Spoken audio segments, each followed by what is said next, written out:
Bwana, siku chache baada ya kutambulishwa na kutua rasmi kuanza kazi ndani ya Simba Sport Club, meneja mkuu wa timu hiyo Dimitar Pantev, jambo jipya limeibuka. Bwana, Jumatatu ya Oktoba 6, 2025 ameanza rasmi kazi yake ya kuinua timu hiyo iliyorejea kutoka mapumziko baada ya kucheza mechi ya mwisho ya ligi kuu bara dhidi ya Namungo, ukiweka kando lile la kukosa vigezo vya kocha mkuu. Imefichuka Yanga imekaribia kumnasa kocha huyo Bulgaria.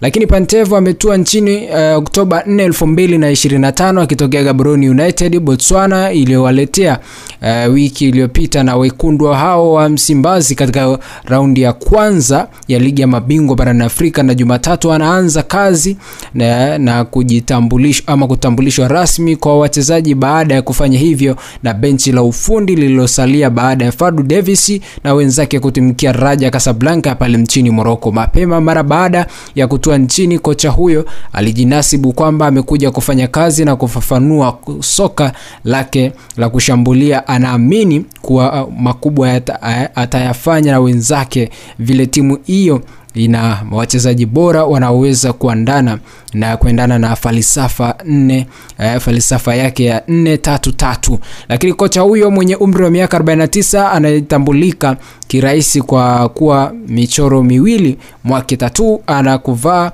kwake hereni, ametua Msimbazi akiwa na kazi kubwa ya kuirejesha heshima ya timu hiyo iliyosotea mataji ya ligi kuu, kombe la FA na msimu kwa takriban misimu 5 hivi sasa. Na Simba msimu uliopita ilifika fainali ya kombe la shirikisho barani Afrika na kukosa taji mbele ya RS Berkane ya Morocco iliyoshinda kwa jumla ya mabao 3-1, kazi ambayo Dimitar atakuwa na kazi ya kuivusha katika ligi ya mabingwa barani Afrika ambayo ina rekodi ya kucheza robo finali mara kadhaa.